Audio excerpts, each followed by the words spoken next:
Buenas tardes, bienvenidas, bienvenidos a la edición central de MBD Noticias. ¿Cómo estás, Martín? ¿Cómo andás, Natalia? Gracias también a ustedes por estar del otro lado. Aquí estamos, como siempre, 7 en punto en la pantalla de TV Ciudad. Bueno, y si te parece, empezamos muchísima información, como todos los días, en esta jornada previa al paro general de 24 horas, pero empezamos por otro tema. Empezamos por otro tema. Uno recurrente.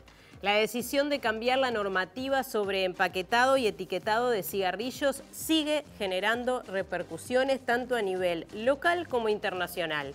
Desde la Comisión Interinstitucional Asesora para el Control del Tabaco se asegura que las modificaciones son sustantivas porque disminuyen la percepción del riesgo. Claro, y también se afirma desde allí que el decreto contraviene el convenio marco de la OMS sobre este tema, precisamente. En las últimas horas, además, al menos 2 organizaciones internacionales hicieron nuevos cuestionamientos y desde una de ellas se planteó que esto afecta la candidatura del ministro de Salud Pública, Daniel Salinas, a presidente de la Organización Panamericana de la Salud. Tendremos el desarrollo de esta información. Y ahora tenemos los titulares.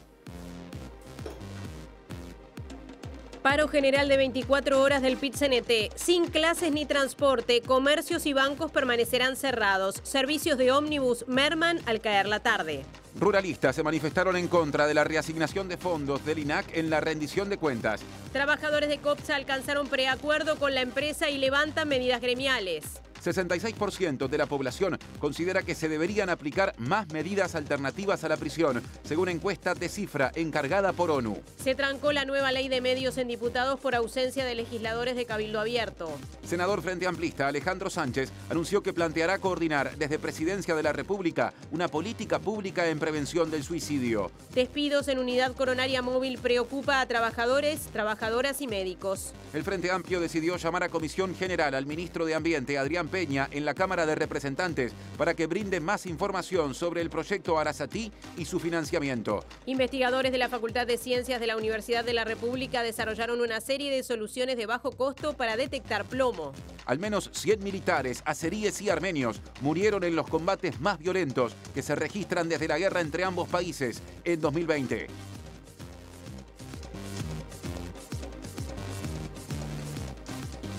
Y saludamos a quienes nos están escuchando a través de Uniradio 107.7 FM. Para Montevideo, para el área metropolitana, es la radio de la Universidad de la República y se escucha a través de uniradio.edu.uy en la web. Y salimos ya a exteriores a empezar nuestra recorrida por los móviles. Sí, está pronta Mariana Abreu. ¿Cómo te va, Mariana?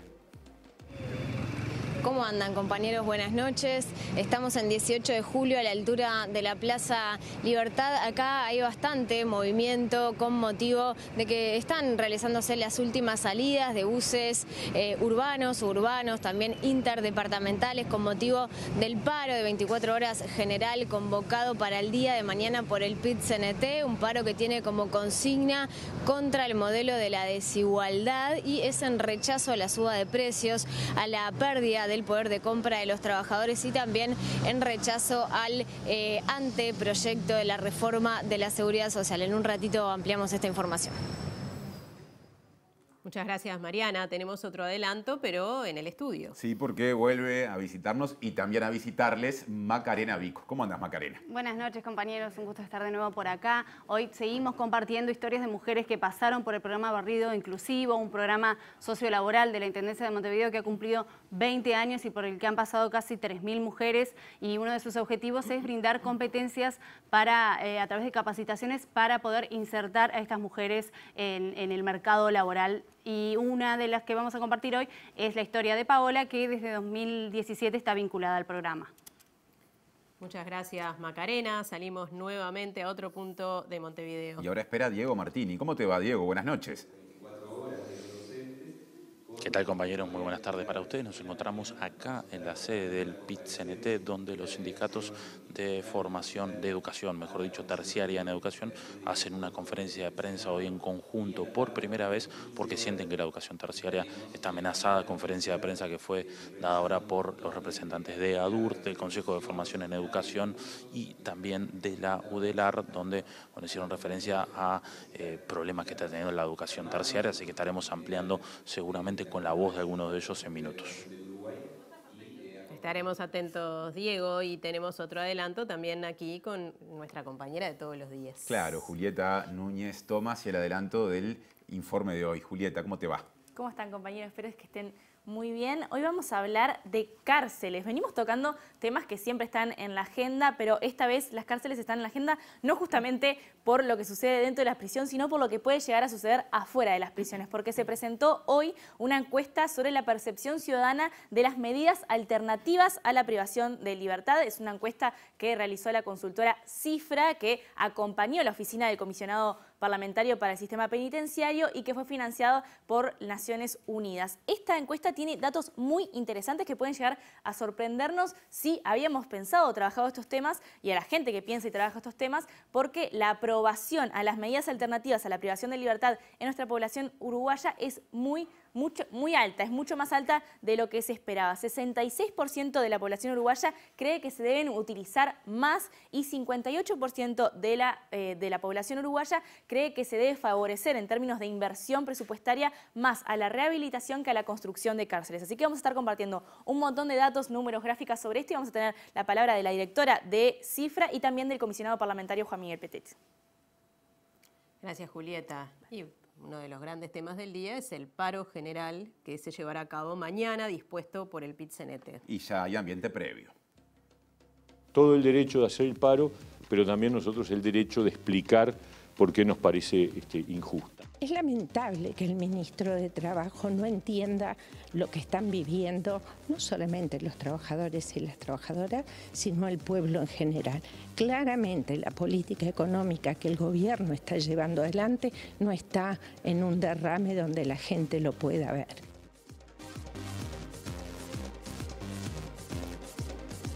Desarrollo del tema de portada. Laura Yambí, integrante de la Comisión Interinstitucional Asesora para el Control de Tabaco, aseguró que el decreto aprobado por el Poder Ejecutivo a pedido de Montepaz implica cambios sustantivos en la política antitabaco. Sí, agregó que lo relevante no es el tipo de cajilla, sino que se permita el uso de logotipos y de colores en las cajillas y en los cigarrillos, porque entiende que esto disminuye la percepción del riesgo. En los países que han transitado esto del empaquetado neutro como nosotros, las cajillas son todas del mismo color, ese color marrón verdoso, con las letras sin logos, blancas, de un mismo tamaño. Se uniformiza todo eso para aumentar la percepción de riesgo de los consumidores y de los futuros consumidores, para evitar que si hay diferentes logos, diferentes colores, diferentes estrategias de diseño, el consumidor pueda engañosamente pensar que hay un producto menos nocivo que otro. Eso está estudiado cualitativamente entre los consumidores. La doctora Yambí, profesora agregada de la Unidad de Tabaquismo del Hospital de Clínicas, explicó que los países que permitieron mantener estos distintivos no tuvieron una campaña efectiva al momento de desestimular el consumo de cigarrillos. Son cambios sustantivos y de fondo y que van en contra de lo que dice la evidencia científica. De hecho, si nosotros miramos los países que fueron al empaquetado neutro antes que nosotros, como Australia o el Reino Unido, ellos no normatizaron tanto lo que iba adentro de la cajilla y justamente cometieron esos errores. Los cigarrillos empezaron a tener diseños, sabores, colores, logos adentro. Entonces, ¿qué hizo Uruguay? Aprendiendo de otros países modelo, normatizó de una manera ejemplar también la parte de adentro para que el consumidor no fuera expuesto por este vehículo de comunicación que es la cajilla y el propio cigarrillo entre la industria y el consumidor, a pensar que haya alguna forma, alguna variedad que sea menos nociva solo por el logotipo o el diseño. Y en este mismo ámbito, la Comisión Asesora también se entiende que el cambio en la normativa contraviene normativa internacional. El convenio marco de la Organización Mundial para la Salud para el control de tabaco, que fue ratificado por Uruguay en 2004. El informe técnico recuerda que el convenio marco de la Organización Mundial de la Salud firmado por Uruguay en 2004 reafirma el derecho de todas las personas al máximo nivel de salud posible. El artículo 11 establece disposiciones para el empaquetado y etiquetado del tabaco. El 13 refiere a publicidad y promoción y el artículo 15 al comercio ilícito. El informe sostiene que el empaquetado es un medio de comunicación fundamental de la industria tabacalera con sus clientes y que la evidencia nacional e internacional demuestra que la regulación tiene impacto en el consumo y en las decisiones de la población, tanto en consumidores como en quienes no lo son, especialmente en los jóvenes. La comisión asesora agrega que el empaquetado neutro y la presentación única por marca sirve para evitar mensajes engañosos sobre las supuestas diferencias de riesgo de una marca sobre otra.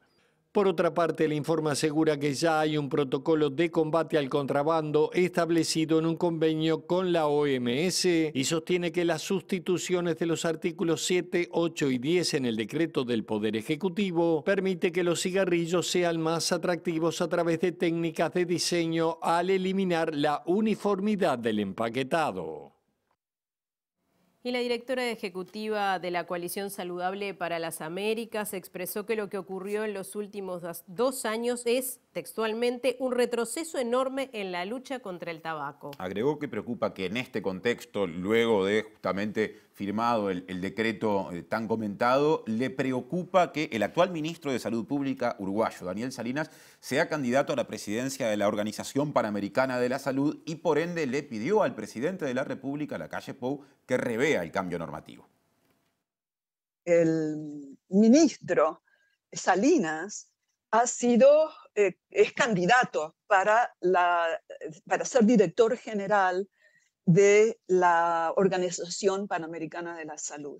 Y todos vemos eso como un terrible problema, porque si no ha podido defender y proteger la salud de los uruguayos de su propio país, pensamos que no bien va a poder proteger la salud del resto de la región. Uruguay ha sido un modelo por mucho tiempo, se lo considera un ícono de las políticas de salud. El presidente mencionó que se había reunido 10.000 veces, creo, con una empresa tabacalera. Yo quisiera que se reúna 10.000 veces con los académicos, los profesionales, los pacientes que tienen estos problemas y que escuche la ciencia, la evidencia, la vida afectada por estas enfermedades, para que se comprenda por qué la protección de la gente tiene que estar por encima de la protección y de los intereses comerciales que puedan tener. Y desde otra organización internacional, Tobacco Free Kids, también se manifestó preocupación a propósito del cambio normativo vinculado al tabaco de nuestro país. Cuestionaron al presidente Luis Lacalle Pou por priorizar los intereses de la industria tabacalera sobre la salud. La reciente decisión de Uruguay de socavar años de progreso en la reducción en las tasas de tabaquismo es particularmente alarmante, dado que el país ha sido durante mucho tiempo un líder mundial en la lucha contra el consumo de tabaco. En 2010, Uruguay se convirtió en el centro de la atención mundial cuando el país fue demandado por la compañía tabacalera multinacional más grande del mundo, Philip Morris, en un esfuerzo para intimidar al país para que no implementara medidas estrictas de control de tabaco. En lugar de retroceder, Uruguay defendió sus leyes y logró vencer a Philip Morris en lo que se convirtió en un caso histórico. Sin embargo, la declaración destaca que bajo la administración de Luis Lacalle Pou, el gobierno ha antepuesto los intereses de la industria tabacalera a la salud de los uruguayos y uruguayas. Otro asunto, el sindicato de COPSA aceptó la propuesta de la empresa y levantó las medidas. A partir del viernes, entonces, o sea, pasado mañana, los servicios van a comenzar a funcionar con normalidad.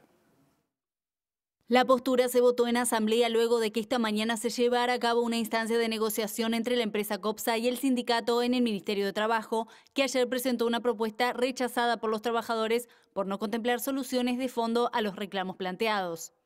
Los trabajadores denuncian deudas salariales en varios rubros, tanto por licencias y aguinaldos como el cobro fuera de fecha y en cuotas.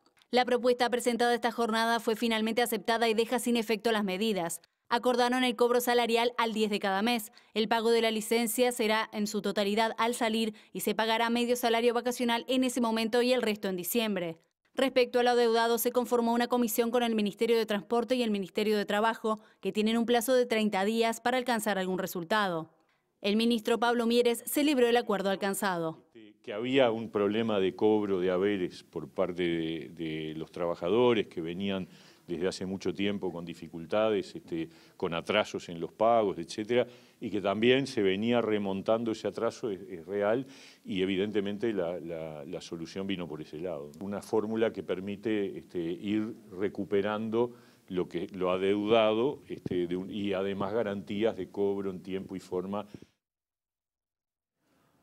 Ahora otro asunto, porque 2 maestras y también una auxiliar de servicio fueron agredidas en la escuela 196 de Flor de Maroñas, por lo que ADEMU Montevideo reclama más seguridad en las escuelas en el marco del paro general previsto para mañana. Según informó la secretaria general del sindicato Soledad Morales, una mujer referente de un niño saltó el portón de la escuela visiblemente fuera de sí y reaccionó con enojo al no encontrar al menor al que buscaba. Según el relato sindical, a continuación agredió a 2 maestras y a una auxiliar de servicio. Desde ADEMU Montevideo se agregó que el servicio 911 demoró en responder tras la denuncia del hecho.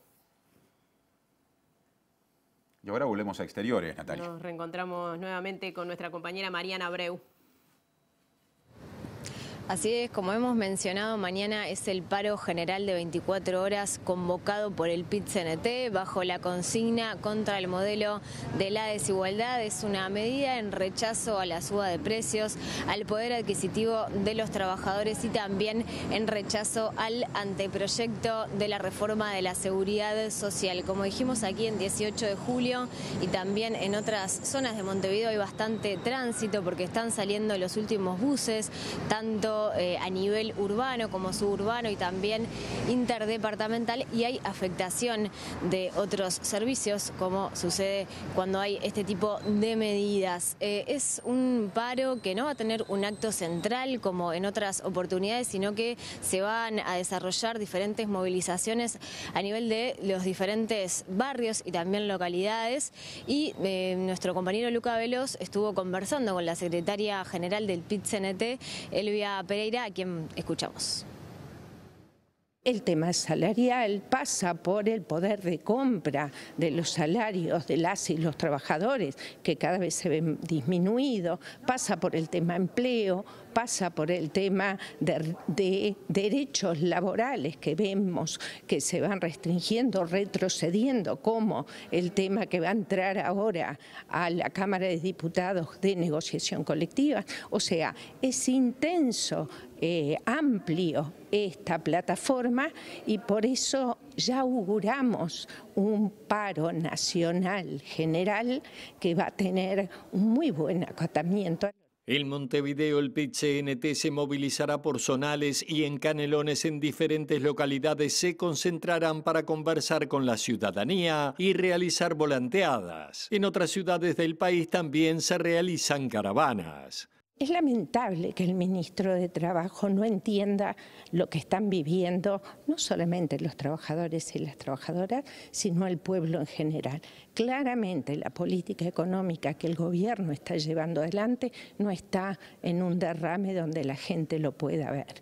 Pereira, secretaria general del PIT-CNT, aseguró a MBD Noticias que esta movilización es parte del cronograma hacia el Congreso del Pueblo, llamado para el año próximo. Muy bien, y también vamos a escuchar las palabras del ministro de Trabajo y Seguridad Social, Pablo Mieres, que se refirió a este tema del paro general de 24 horas nacional convocado por el PIT-CNT el día de mañana. Mieres sostuvo que desde el gobierno se entiende que es una medida injusta porque la suba de precios, la inflación, la pérdida del poder de compra de los trabajadores no es resultado, según dijo el ministro, de la política económica del gobierno. Todo el derecho de hacer el paro, pero también nosotros el derecho de explicar por qué nos parece injusta. Contra la carestía.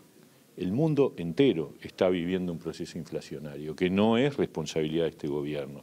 Hacerle un paro al gobierno porque aumentan los precios de los alimentos y de la energía no tiene mucha lógica. El gobierno, a través de su política monetaria, su política económica, no tiene incidencia en la inflación, en la pérdida de salario real y consecuentemente de poder de compra de los trabajadores. Son dos cosas. La inflación, al revés. El gobierno actual asumió con un objetivo de bajar la inflación. Un objetivo que se expresó de manera muy clara desde el principio. ¿Qué nos ocurrió? Nos ocurrió lo que ocurrió a todo el planeta, que es que a partir de comienzo de este año vino un empuje inflacionario. Lo que nos está pasando no es resultado de la política económica, al revés. Nosotros, que pretendíamos una recuperación salarial más rápida, con este empuje inflacionario tenemos más dificultades para hacerlo, pero ratificamos el compromiso de la recuperación del poder adquisitivo del salario. Y con respecto a la seguridad social, que se haga un paro general, porque hay un anteproyecto que es un borrador de reforma de la seguridad social que está todavía sometido al análisis y que ni siquiera ha ingresado al Parlamento, también me parece una cosa desproporcionada. Bien, y ahora volvemos al PIT-CNT. Sí, Diego Martini, adelante. Así es, compañeros, ya finalizó la conferencia de prensa de los sindicatos de la educación terciaria. Estamos con Héctor Cancela de ADUR. Héctor, a grandes rasgos, ¿qué fue lo que se planteó? Bueno, fue una primera conferencia de prensa de los sindicatos de formación en educación, de la universidad y de la Universidad Tecnológica. Esencialmente estamos planteando que hay un debilitamiento de la educación pública superior. Cada institución, por supuesto, tiene sus particularidades, pero tenemos mucha preocupación tanto por el debilitamiento, desaparición de los ámbitos de intercambio, de negociación, el tema muchas veces presupuestal, el tema también de la autonomía y el cogobierno de las instituciones. Bien, termina siendo un debilitamiento a grandes rasgos, ¿no? De cómo sea el vínculo, de lo que se invierte en educación. Exacto. Nosotros entendemos que para que la educación superior pública pueda brindar la respuesta que el país necesita, tiene que tener el presupuesto para atender, por ejemplo, el crecimiento de matrícula. La matrícula crece en todas las instituciones, en la Universidad de la República está llegando ya a 150.000 estudiantes y el presupuesto de la educación en realidad está congelado o disminuyendo. En lo que respecta a la organización de las instituciones, entendemos que el cogobierno es la organización que deben tener las instituciones universitarias y está en cuestionamiento, justamente se propone quitarle el cogobierno a la UTEC y no se crea la Universidad de la Educación, supuestamente justamente porque no hay acuerdo con que sea cogobernada. Y bueno, en general entendemos que hay, digamos, ciertos impulsos de reforma. Nosotros, como institución universitaria, la Universidad de la República se reforma continuamente y entendemos que las instituciones universitarias superiores tienen que irse reformando y cambiando su trabajo docente, sus planes de estudio, el enfoque de la educación, pero que eso debe hacerse en forma participativa, ¿verdad? Con la participación de estudiantes y docentes. ¿Esperan poder ser recibidos en algún momento? Porque ya es una nueva instancia que se da de otros tantos reclamos y siempre plantean por lo menos ser recibidos para ser escuchados y es algo que no se da. Sí, nosotros en este momento estamos solicitando distintas reuniones a nivel del Senado en lo que refiere en presupuesto, esperamos sí tener esa recepción. A nivel de lo que implica, por ejemplo, en la Universidad de la República el reclamo salarial, estamos en este momento esperando por una convocatoria en el Ministerio de Trabajo y Seguridad Social, convocatoria que había sido suspendida por razones de agenda y que bueno, está demorando ya hace más de 3 semanas. Héctor Cancela de ADUR, te agradecemos por estos minutos, volvemos a piso, Natalia Martín, cuando quieran. Muchas gracias, Diego. Y ahora nos vamos a meter en el desarrollo de esta encuesta sobre las medidas alternativas a la cárcel. Claro, ¿qué piensa al respecto la población? Lo desarrolla en su informe de hoy Julieta Núñez Tomás. Muchas gracias, compañeros. Así es, vamos a compartir, como decíamos al inicio, una encuesta que hizo la consultora Cifra, que trabajó desde un inicio en la oficina del comisionado parlamentario para el sistema penitenciario y que fue financiado tanto por el Programa de Desarrollo de Naciones Unidas como por la oficina del Alto Comisionado de los Derechos Humanos de Naciones Unidas. Esta encuesta tiene, metodológicamente, es una encuesta que se le aplicó a una muestra importante, una muestra más grande que la que se suelen hacer este tipo de encuestas. Fue una encuesta que tomó la opinión se le hizo un formulario, el mismo formulario, las mismas preguntas a 2.000 personas por vía telefónica. Se hizo entre el 1 y el 20 de abril de este año y al tener esta gran muestra para lo que es comúnmente las encuestas telefónicas, tiene un nivel de confianza bastante alto, del 95%. Antes de meternos en los detalles de esta encuesta, ¿qué es lo que podemos adelantar? Bueno, esta sorpresa de la que hablábamos al inicio, de alguna manera, de quienes estaban allí, hoy en la presentación que se hizo en el anexo del Palacio Legislativo, había bastantes legisladores, había actores del gobierno, de la oposición, también de organizaciones sociales, de la academia, y todos mostraban de alguna manera esta sorpresa porque los resultados de esta encuesta muestran una percepción ciudadana, una aprobación de las medidas alternativas mucho más alta de la que se esperaba. Hay de alguna manera, y así lo explicaba la directora de Cifra, Mariana Pomies, hay una percepción de que la gente pide castigo, de que la gente pide cárcel frente a los delitos, y esto no sucede así, o por lo menos no sucede así con todos los delitos. Vamos a escuchar ahora justamente a Mariana Pomies, directora de Cifra, explicando, bueno, por qué se da esta cuestión de diferencia entre la percepción que tiene la ciudadanía con respecto a estas medidas alternativas y lo que responde finalmente la opinión pública una vez que es consultada sobre estas cosas. Lo que la gente reclama en primer lugar es más seguridad. No es que quiera que per se la gente termine presa, ¿no? Lo que busca es más seguridad. Frente a la dificultad o la inseguridad, lo que reclama es que los delitos sean castigados. Ahora, el castigo de los delitos, yo creo que la gente ha evolucionado y ha entendido que por donde vamos solo así no funciona. Porque sabemos que cada vez hay más presos, eso lo escuchamos, no sabemos cuántos, pero sí sabemos que hay muchos, y sin embargo la delincuencia no baja y la percepción de inseguridad tampoco baja. Entonces, quiere decir que solo con eso no alcanza. Y creo que la gente en eso ha ido haciendo el razonamiento y entendiendo que hay que buscar otras soluciones al problema y que además, sobre todo, lo que pasa en las cárceles no es menor. Porque los presos, las personas privadas de libertad terminan saliendo de la cárcel. Y si uno no trabajó en rehabilitación, el problema se postergó un poco, pero sigue estando presente. Y en eso la gente lo ve. Estas cosas tienen que servir para aquellos que toman decisiones, poder medir un poco el estado de opinión, entender qué es lo que la población reclama, no necesariamente actuar en ese sentido, porque no es que se legisle al grito de la gente. Pero este es un tema especialmente sensible en el que vamos aprendiendo sobre los hechos. Hemos ido aprendiendo de cuál ha sido el impacto de los sistemas o de las políticas aplicadas hasta ahora, y es una luz de por dónde caminar. En este marco, ¿cuáles son los resultados más importantes de la encuesta, Julieta? Se consultaron cosas vinculadas a las medidas alternativas y también cuestiones vinculadas a la rehabilitación. Antes de meternos de lleno con los datos, dos cuestiones muy puntuales para comentarles. La primera, cuestiones generales, es decir, más allá de las diferencias que se dan dentro de cada una de las preguntas, hay dos cuestiones que está bueno mencionar. Primero es que en general los jóvenes son siempre más proclives a aprobar las medidas alternativas a la privación de libertad, y después también la consultora Cifra consultaba con respecto a su autopercepción ideológica, y si bien era esperable de alguna manera que la izquierda o quienes que se consideran de izquierda tenían una visión un poco más favorable también a las medidas alternativas, es real que en algunos casos, y sobre todo en algunos casos más sensibles que vamos a compartir recién, había una aprobación en un amplio espectro político. Si bien desde la derecha había una intención un poco más punitivista en este sentido, había demostraciones claras en todo el espectro ideológico de aprobación a las medidas alternativas a la cárcel. Ahora sí vamos a pasar a compartir en pantalla algunos de los datos más importantes que da esta encuesta. La primera, claramente, es la aprobación a las medidas alternativas. Este es el resultado. 38% está de acuerdo con que se deben utilizar más medidas alternativas en nuestro sistema.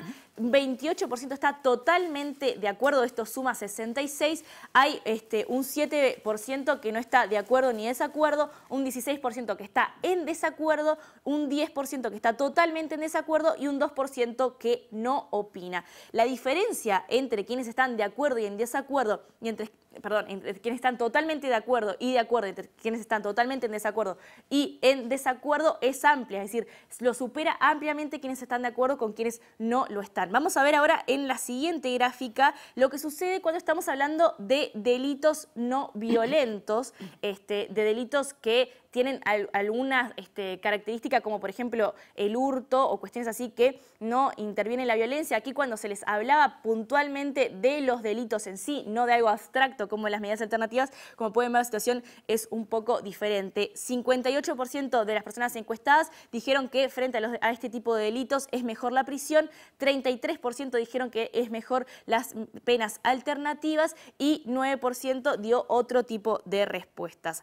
Ahora vamos a ver esto que hablábamos de estos datos más sensibles. Vamos a compartir una de las cuestiones que en todo el espectro político ha hablado sobre esto, ha estado muy en boga, que tiene que ver con las mujeres, madres con hijos a cargo que entran en prisión. Lo que menciona esta encuesta es que el 79% de las personas está de acuerdo en que se apliquen medidas alternativas a la prisión. En este caso, el 11% dice que es mejor que igualmente vayan a prisión y hay otro 10% que respondió otras cosas o que depende del caso, por ejemplo. Pero es bastante amplio, miren, el 79% es muy amplio y además es valioso recordar que las diputadas Lucía Echeverri y Graciela Barrera están en este momento trabajando en un proyecto de ley que tiene que ver justamente con las madres con hijos a cargo, las situaciones de consumo problemático de drogas y las medidas alternativas a la prisión. Así que este es este resultado y vamos a compartir ahora la última gráfica que habla ahora sí sobre el presupuesto, sobre la inversión pública,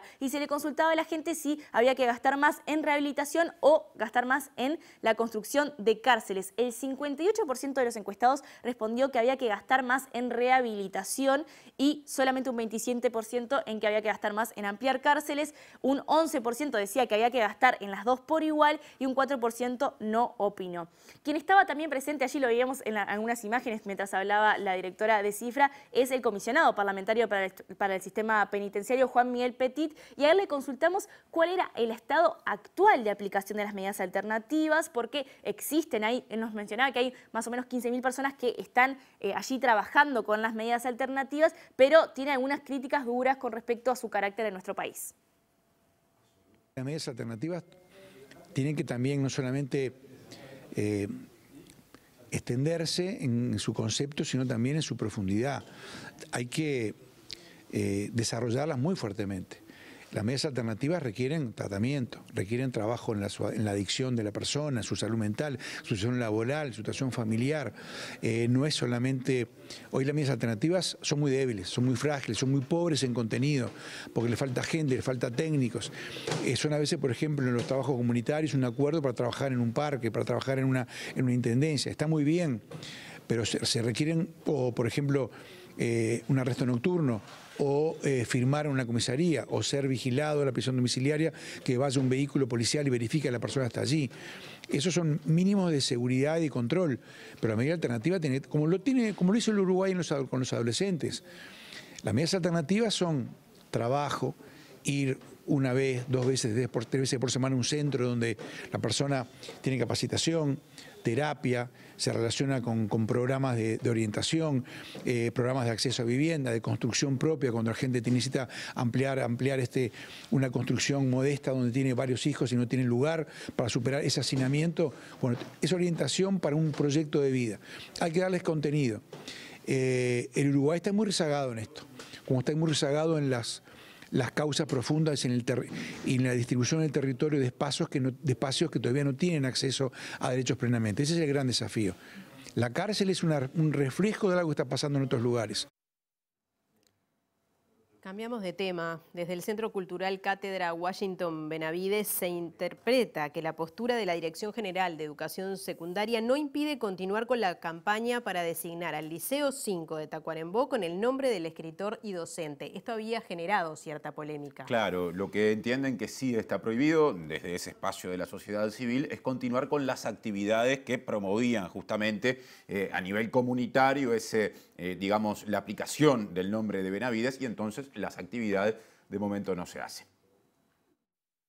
En principio lo que se nos informó es que había una violación de la laicidad al proponer el nombre. Nosotros no sabemos en qué consiste porque no podemos relacionar, incluso como docentes, la palabra laicidad a esta actividad, porque sabemos, lo decíamos el otro día en otros medios, que hay montones de liceos que tienen nombres incluso de políticos partidarios. Acá en Tacuarembó, en Curtina, el liceo se llama Marta Montaner. Marta Montaner fue una política colorada de Tacuarembó. y un liceo que se llama Wilson Ferreira Aldunate. Nosotros estamos hablando de un cultor tacuarembóense, poeta, músico, escritor y excelente docente. O sea, no hay ningún tipo de política partidaria detrás de esto. Entonces, consideramos que ahora digamos, el comunicado que sacó la ANEP, que yo tuve oportunidad de leerlo rápidamente, abre una especie de espacio después de toda esta movida, que creo que tuvo mucho que ver las redes, la gente, el apoyo, a continuar con esta actividad.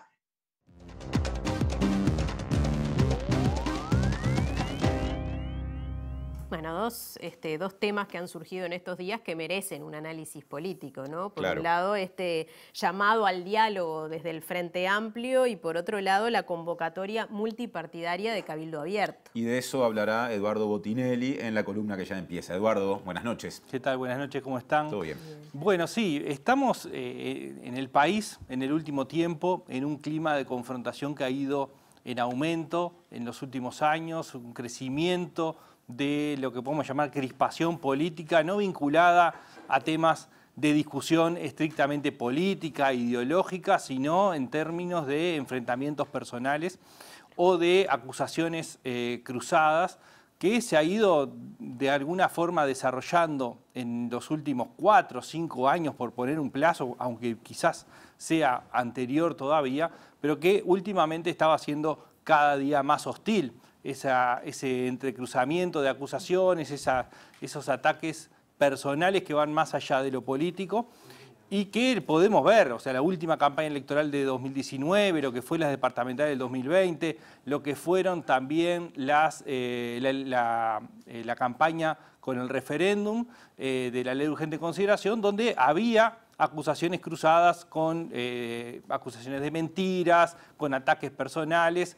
Bueno, y lo que veíamos es que este clima estaba teniendo pocas señales de apaciguarse, ¿no? Que efectivamente todo esto era un ataque sistemático de unos sobre otros y sobre todas las cosas había una búsqueda del culpable afuera. Siempre la acusación estaba en quién había dicho qué cosas y se responsabilizaba al otro de la confrontación. En ese contexto aparecen estos dos llamados que de alguna forma modifican cómo veníamos atravesando este momento.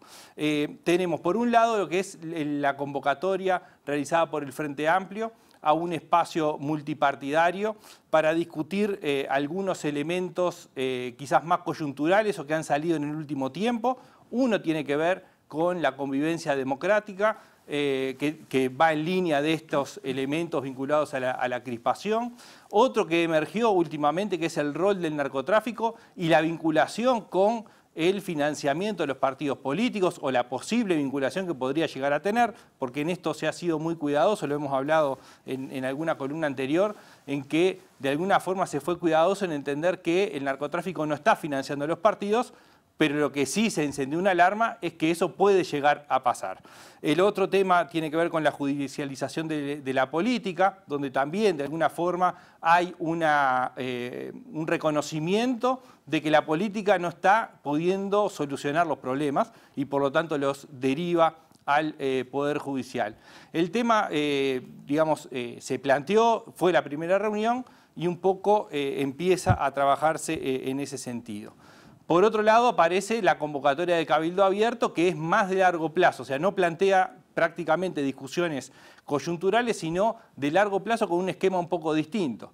Es un espacio multipartidario, pero con la idea de avanzar quizás un paso más con la mirada puesta en lo que fue la CONAPRO en el 84, es decir, bueno, no solamente el espacio interpartidario, sino también el diálogo con las universidades, con las organizaciones sociales, empresariales. CONAPRO quería decir Concertación Nacional Programática.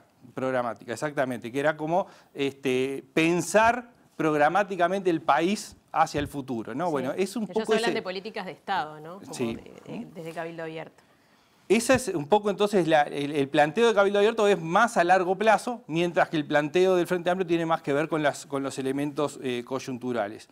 El tema es que para que esto empiece a funcionar, lo primero que hay que solucionar o eliminar son lo que podemos llamar los peros. Es decir, esto que decía, bueno, ¿quién hizo qué? Pero este otro hizo lo otro. O vamos a hablar de esto, pero este está haciendo aquello.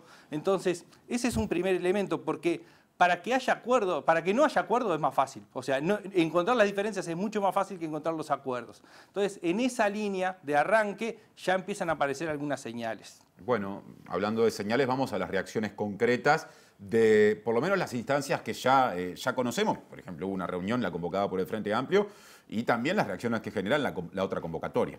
Bueno, diría, de la primera, de la que se conformó con todos los partidos, que ahí hay un error del Frente Amplio en la convocatoria porque no convocó al Partido de la Gente ni al Partido Ecologista Radical Intransigente, al PERI.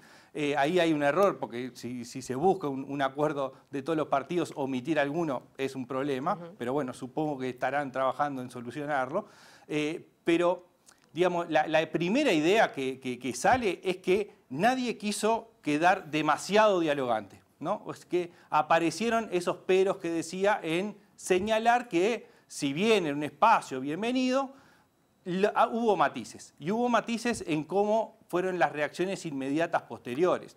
Desde el lado del Frente Amplio y de Cabildo Abierto, hablando orgánicamente, partidariamente, hay claramente, son los dos convocantes para las dos grandes iniciativas que aparecen y son los que se han mostrado más proclives, digamos, a avanzar en esa línea. El Partido Colorado y el Partido Independiente mostraron un espacio quizás más neutral, más de participación, de bienvenida, pero no de seguir promoviendo fuertemente estas instancias. Y del lado del Partido Nacional apareció una postura quizás un poco, digamos, más planteándola en elementos, por ejemplo, declaraciones del presidente del Partido Nacional, haciendo alusión a las campañas electorales pasadas, poniendo la carga sobre lo que hizo el Frente Amplio, no sobre, digamos, esto que decía, eliminar lo que pasó, digamos, sino poniendo la carga en algún lado. Y por otro lado, también hoy hizo declaraciones diciendo, bueno, esto es si lo mantenemos en el tiempo, pero no hablando de las reuniones, sino de las actitudes, ¿no? Entonces, después aparecieron reacciones en contra del Partido Socialista, de dirigentes del Partido Socialista, y algunos integrantes de organizaciones sociales. Porque acá lo que aparece también es que, de un lado, se entiende que estas posibilidades de diálogo pueden cercenar de alguna forma las posibilidades de protesta y de lucha social, y del otro lado se entiende que puede limitar las capacidades de poder en el sentido de gobernar, ¿no? Entonces ahí aparecen algunos elementos de resquemores, si se quiere. Brevemente, ¿qué es lo que se puede esperar? Bueno, diría que lo primero es ver si esto camina, es decir, si realmente son instancias que van a funcionar, si van a ser periódicas, si va a haber una construcción y si se va a llevar adelante civilizadamente con la idea de cambiar. Es un momento clave, porque como venía siendo el relacionamiento, acá se puede llegar a producir un quiebre. Si se produce o no, va a ser total responsabilidad de los actores, quebrar esa tendencia. Si no se logra diferenciar lo que es el diálogo de lo que son las luchas sociales o de lo que es tener el poder, si no se diferencia de estos conceptos, es difícil que se pueda avanzar. Bien, bueno, muchas gracias, Eduardo. Seguiremos entonces analizando este tema seguramente. Muy bien, muchas gracias. Gracias. Hasta la próxima.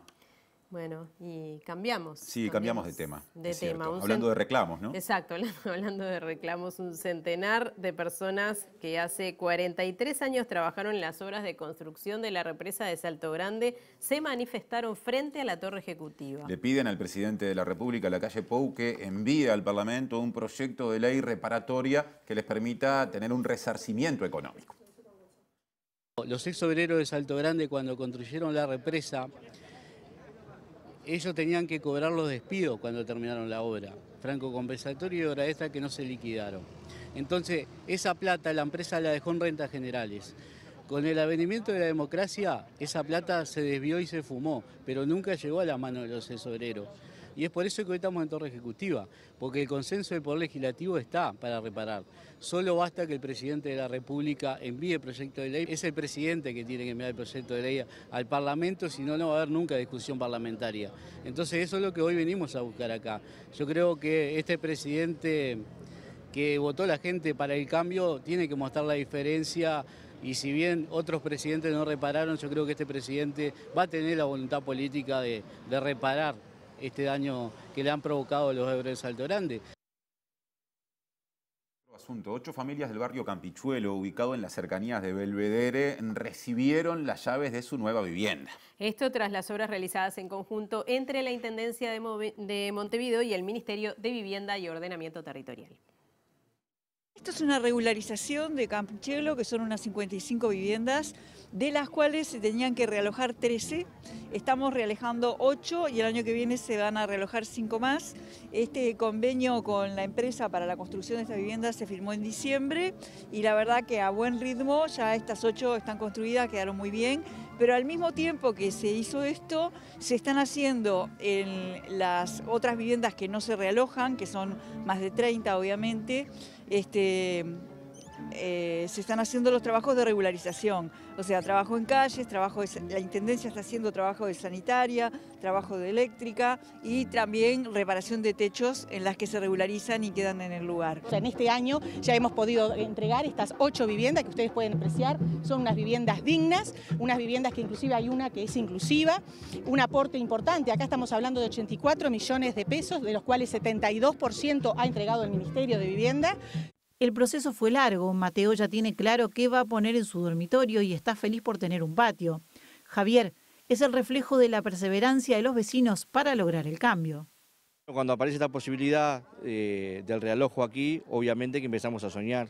Soñamos como nunca habíamos soñado antes con tener nuestro techo propio.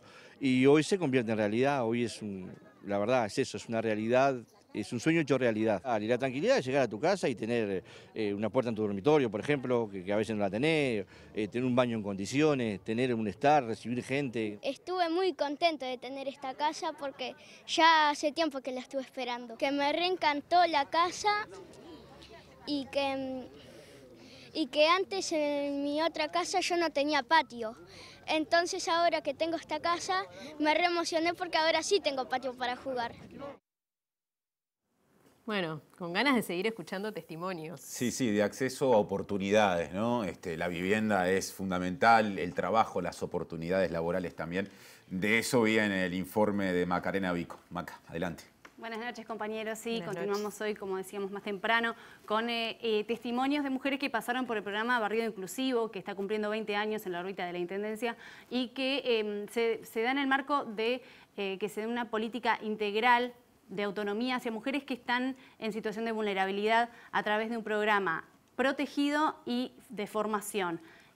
¿A qué se refiere con protegido? Es un programa que cuenta con un acompañamiento integral hacia estas mujeres, tanto a nivel grupal como individual, porque cuentan además de las capacitaciones y además del empleo en sí, con apoyo de psicólogos, de asistentes sociales para abordar diferentes problemáticas que también estén viviendo a nivel personal. Y en lo que respecta a la capacitación, capacitan en oficios y en dar herramientas de todo tipo para poder de esta manera acceder a otro tipo de empleo en la formalidad.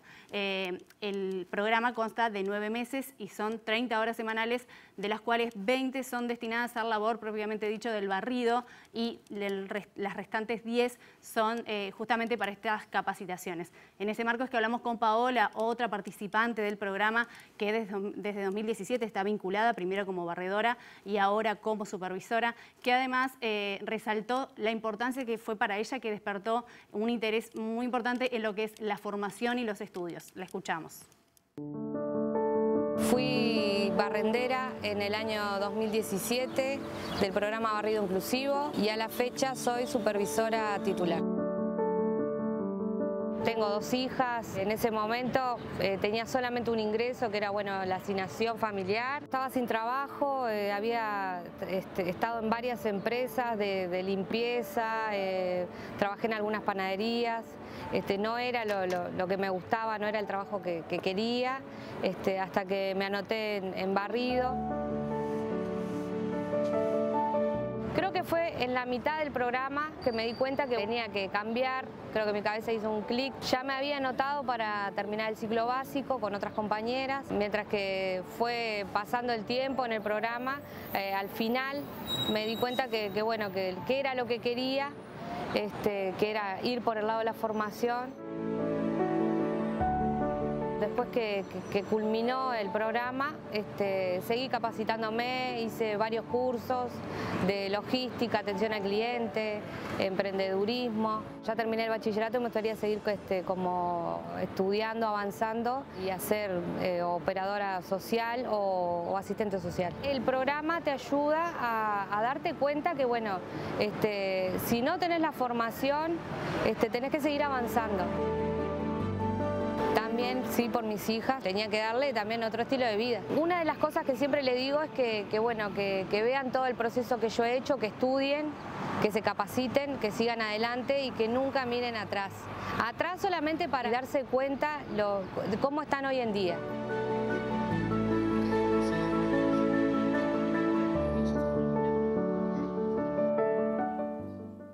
Bueno, ahí se ve clarito, ¿no?, lo que vos decís, Maca, de todo lo que posibilita estos programas, ¿no? Ahí como el miedo cuando empiezan, el pensar esto no va a ser para mí y después todo lo que se genera a partir de esto que parece una mínima oportunidad laboral y sin embargo es mucho más. Exacto, con Paola vemos justamente eso, que le abrió de alguna manera una puerta, una ventana a otras posibilidades que para ella antes no estaban en su plan. Justamente nombraba que buscaba de esta manera darle otras posibilidades a sus hijas también. Y es lo que de alguna manera ella como supervisora también trata de inculcar a las mujeres con las que trabaja, que cada año más o menos trabaja con unas 10. Recordemos que son 150 los puestos.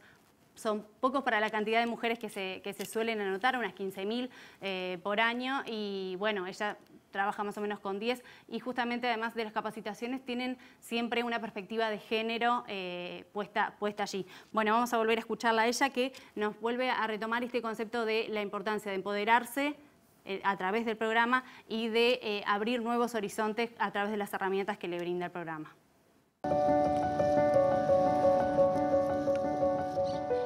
Yo creo que las mujeres tenemos que apoyarnos entre nosotras y eso creo que me ha sumado mucho, el escuchar, el tratar de ayudar de alguna manera dentro de lo que puedo a otras mujeres.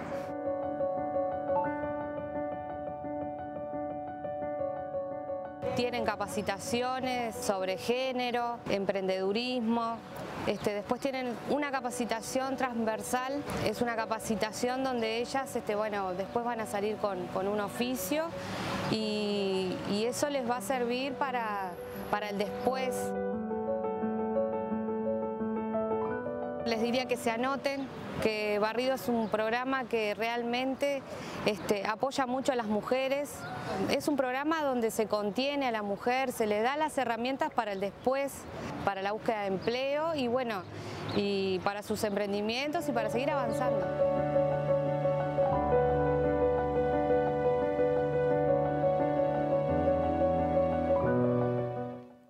Bueno, y pasamos a otro tema. El consumo de combustibles creció 10% en el primer semestre del año y superó el registro del mismo periodo de 2019. Y la actividad del agro explica el aumento de la demanda. Pese a que aumentó el valor de los combustibles durante el año, en los primeros 6 meses se registró un crecimiento cercano al 10% en las ventas, superando el registro si se compara con el mismo periodo de 2019 previo a la pandemia. El consumo del gasoil para el desarrollo de la actividad agropecuaria es el principal factor determinante para este aumento de la venta de combustibles. De acuerdo a datos publicados por ANCAP, la venta acumulada del gasoil aumentó 9% respecto a igual periodo de 2021. Si se compara la venta acumulada del mes de agosto con el mismo periodo de 2021, la nafta super aumentó su consumo en un 6%, mientras que la venta de la gasolina premium un 23%. Les contamos que la diputada frente amplista Betiana Díaz presentó un pedido de informes desde la Cámara de Representantes, justamente solicitando datos acerca del nuevo cambio en el logotipo de UTE. La legisladora pide conocer los argumentos que sustenten el cambio de la identidad visual, su costo y cuáles fueron los procesos competitivos de compras para la contratación de la empresa elegida. Díaz también consultó por la cantidad de apagones registrados en 2022 y de personas usuarias perjudicadas, por el número de ingresos de personal destinado a las brigadas para solucionar apagones o fallas y por el presupuesto anual de estas cuadrillas.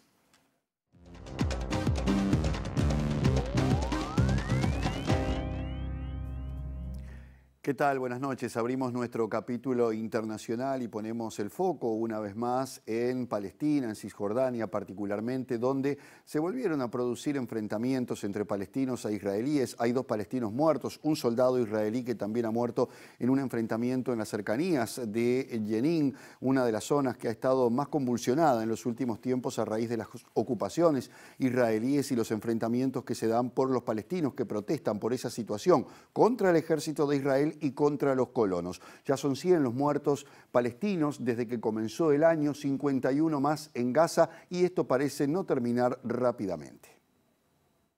Un portavoz militar israelí informó que soldados que operaban cámaras de vigilancia cerca de un puesto militar vieron a 2 sospechosos en un muro de separación entre Cisjordania e Israel cerca de la aldea palestina de Yalamá y que abrieron fuego contra los efectivos que fueron enviados para arrestarlos. Según fuentes militares israelíes, los soldados respondieron al fuego matando a ambos palestinos, al tiempo que confirmó la muerte de un soldado como consecuencia de heridas de bala. Y los palestinos fallecidos provenían de la aldea Kafr Dan en la convulsa área de Jenin, según confirmó la agencia oficial palestina Wafa, lo que eleva a 100 los muertos en Cisjordania en incidentes con Israel desde el inicio del año, más 51 que murieron en Gaza según el recuento del Ministerio de Salud palestino. Este nuevo episodio de violencia se produce en medio de un repunte de la tensión en Cisjordania, ya que en las últimas semanas han aumentado los ataques de palestinos contra objetivos militares o colonos en respuesta a las intensas redadas y operaciones antiterrorismo que el ejército de Israel lleva a cabo casi a diario en la zona desde abril, por lo que un alto funcionario anunció que el gobierno israelí va a reforzar las operaciones militares en las áreas de Jenin y Nablus en el norte de Cisjordania ocupada, donde se concentra en mayor medida la violencia. El Parlamento Europeo impuso una dura derrota a la diplomacia brasileña a partir de una sanción al aprobar este martes por primera vez una resolución que establece que los países de la Unión Europea no deberán comprar todos los productos que provengan de las zonas deforestadas de la selva amazónica. Claro que esto tiene que ser aprobado por los parlamentos de los 27 países todavía, pero de todas maneras es una aprobación importante en el sentido de que hasta ahora no se habían tomado medidas contra este problema que está afectando a la selva amazónica, que por otra parte bate récords de deforestación e incendios. La nueva ley fue aprobada con 453 votos a favor frente a 57 en contra y 123 abstenciones y propone que las empresas europeas garanticen que el suministro de carne, soja, cacao y otros productos no provenga de la deforestación de bosques. Lo que quieren es levantar barreras de los productos agrícolas que se han cultivado en áreas recientemente deforestadas, por lo que si se prueba que la soja exportada por Brasil fue responsable de la deforestación, la Unión Europea podría aumentar los aranceles que se aplican a los productos nacionales. Según el portal de noticias UOL, la aprobación en el Parlamento también es vista como una confirmación del fracaso de la diplomacia de Bolsonaro, tanto en materia ambiental como en la capacidad del gobierno brasileño para negociar los intereses comerciales en el exterior. El gobierno de Bolsonaro ha encabezado un grupo de países emergentes para tratar de evitar que Europa aplique medidas proteccionistas bajo el argumento de que dichas barreras pueden violar tratados internacionales, así como profundizar la pobreza sin efecto en la conservación de los bosques, y advierten que la propuesta podría violar los acuerdos comerciales de la Organización Mundial de Comercio. La deforestación de la selva amazónica brasileña se disparó más del 80% en agosto con respecto al año anterior, según datos preliminares del gobierno, y los incendios alcanzaron un ritmo récord. Los datos de los satélites del gobierno mostraron que 7.135 kilómetros cuadrados fueron devastados en la Amazonía entre enero y agosto, un 19% más que en el mismo periodo del año pasado, según la Agencia Nacional de Análisis Espacial, INPE, que recoge los datos.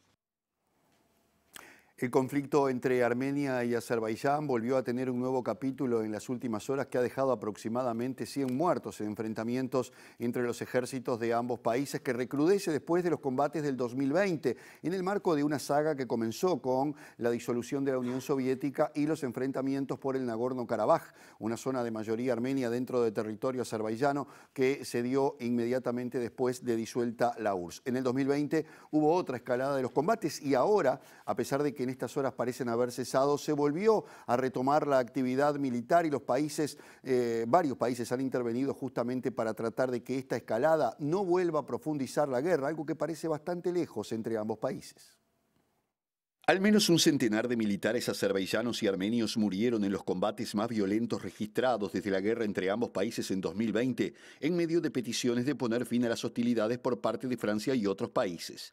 El Ministerio de Defensa de Azerbaiyán, en un comunicado el martes por la noche, informó que 50 militares azeríes murieron tras una provocación armenia de gran alcance en la frontera entre ambos países. Por su parte, el primer ministro armenio Nikol Pashinyan anunció ante el Parlamento que por el momento son 49 los militares muertos y que lamentablemente no es la cifra definitiva. Los nuevos combates que estallaron el lunes por la noche ilustran lo volátil que sigue siendo la situación y amenazan con hacer descarrilar un frágil proceso de paz mediado por Europa, luego que ambos países se acusaran mutuamente de haber iniciado las hostilidades y los gobiernos de Rusia, Estados Unidos y Francia hicieran un llamado a cesar los combates. Un poco antes, las autoridades de Azerbaiyán habían afirmado que habían cumplido todos sus objetivos en los combates registrados en su frontera con Armenia, y el Ministerio Armenio de Defensa señalara que a pesar de una fuerte disminución en la intensidad de los bombardeos, el enemigo continúa intentando avanzar. El gobierno ecuatoriano prolongó el estado de excepción para Guayaquil y zonas aledañas por 30 días más a raíz precisamente del enfrentamiento que se viene haciendo a la situación de violencia y a los grupos narcotraficantes que la promueven y que han dejado casi 1000 muertos desde que comenzó el año. Por otra parte, está también la situación carcelaria, particularmente en esa zona, dominada por el narcotráfico en el puerto y ciudad, segunda ciudad más importante de Ecuador, pero centro administrativo y político que se entiende es el puerto de salida de la cocaína para Europa y Estados Unidos. La medida inicial fue tomada el 14 de agosto luego que una explosión atribuida al crimen organizado matara a 5 personas en un barrio popular y ahora, según el gobierno, la ampliación del estado de excepción busca intensificar las tareas de seguridad. Con casi 3 millones de habitantes, el puerto de Guayaquil es considerado por las autoridades como la zona de mayor cantidad de homicidios intencionales, con un 32,5% de los casos, y solo entre enero y agosto pasados, 861 personas fueron asesinadas en el principal centro político y económico del país. La violencia también se extiende a las cárceles, donde desde febrero del 2021 se produjeron 7 matanzas que dejaron 400 presos muertos a raíz de los enfrentamientos entre bandas que disputan el control de la venta y tráfico de drogas desde el interior de las unidades. Mediante un comunicado oficial, la Secretaría de Comunicación de la Presidencia informó que el presidente Guillermo Lasso, a través de un decreto, renovó la declaración del estado de excepción en Guayaquil y en los vecinos municipios de Durán y San Borondón, en la provincia costera de Guayas. En virtud de esta medida, en los cantones mencionados, se mantiene la suspensión del ejercicio del derecho a libertad de asociación, reunión, inviolabilidad de domicilio e inviolabilidad de correspondencia, remarcó una fuente del gobierno. El puerto de Guayaquil es uno de los principales puntos de salida de cocaína desde Sudamérica hacia Estados Unidos y Europa principalmente, según señala el último informe mundial de las drogas, publicado por la Oficina de Naciones Unidas contra la Droga y el Delito. El presidente de Venezuela, Nicolás Maduro, aceptó la propuesta de su par colombiano Gustavo Petro para ser garante en las negociaciones con el Ejército de Liberación Nacional. Las conversaciones con el ELN habían quedado truncas en el año 2018, después de 2 años de trabajo, cuando llegó Iván Duque al poder en Colombia. Ahora se retoman las negociaciones en el marco de una expectativa que genera que el grupo más importante que queda en actividad de las guerrillas colombianas pueda acordar con el gobierno de Petro una solución de paz.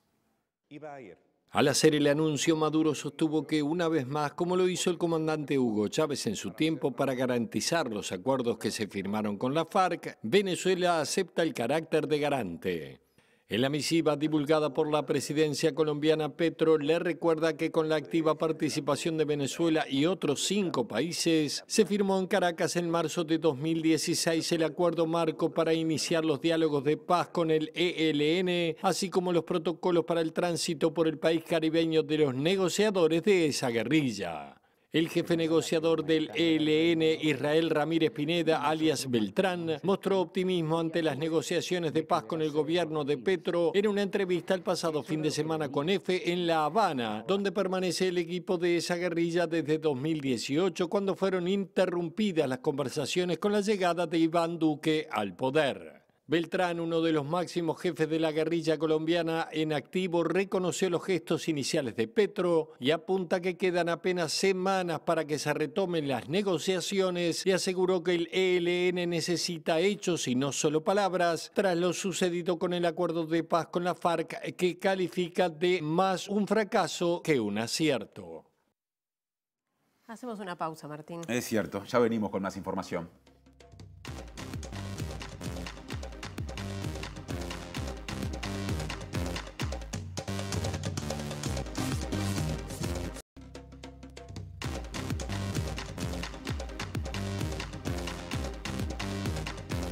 Segundo bloque, porque un equipo de investigadores e investigadoras de la Facultad de Ciencias de la Universidad de la República desarrolló una serie de soluciones de bajo costo para detectar plomo.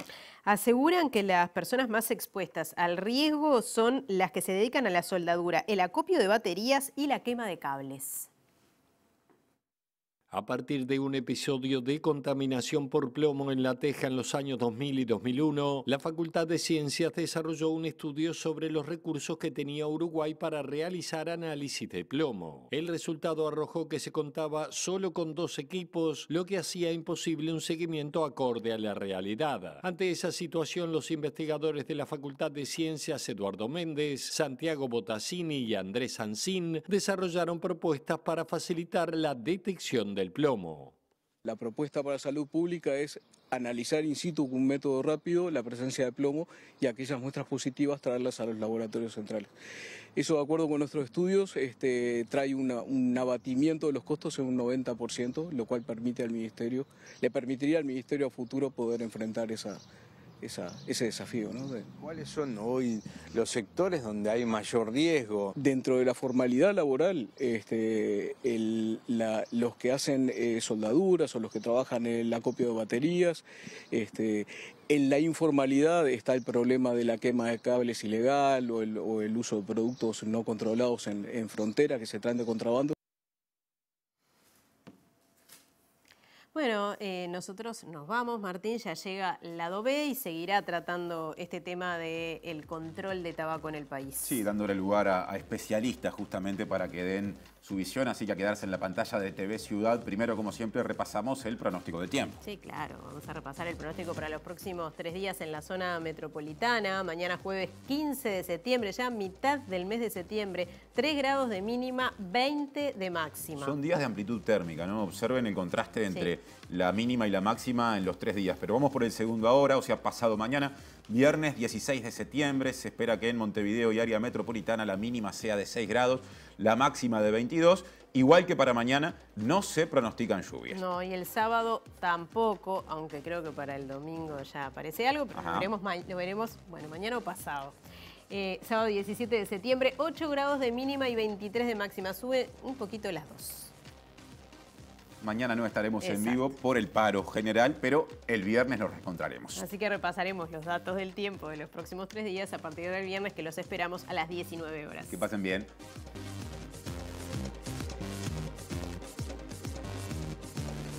Paro general de 24 horas del PIT-CNT. Sin clases ni transporte, comercios y bancos permanecerán cerrados. Servicios de ómnibus merman al caer la tarde. Ruralistas se manifestaron en contra de la reasignación de fondos del INAC en la rendición de cuentas. Trabajadores de COPSA alcanzaron preacuerdo con la empresa y levantan medidas gremiales. 66% de la población considera que se deberían aplicar más medidas alternativas a la prisión, según encuesta de Cifra encargada por ONU. Se trancó la nueva ley de medios en diputados por ausencia de legisladores de Cabildo Abierto. Senador Frente Amplista Alejandro Sánchez anunció que planteará coordinar desde Presidencia de la República una política pública en prevención del suicidio. Despidos en unidad coronaria móvil preocupa a trabajadores, trabajadoras y médicos. El Frente Amplio decidió llamar a Comisión General al ministro de Ambiente, Adrián Peña, en la Cámara de Representantes para que brinde más información sobre el proyecto Arasatí y su financiamiento. Investigadores de la Facultad de Ciencias de la Universidad de la República desarrollaron una serie de soluciones de bajo costo para detectar plomo. Al menos 100 militares, azeríes y armenios murieron en los combates más violentos que se registran desde la guerra entre ambos países en 2020.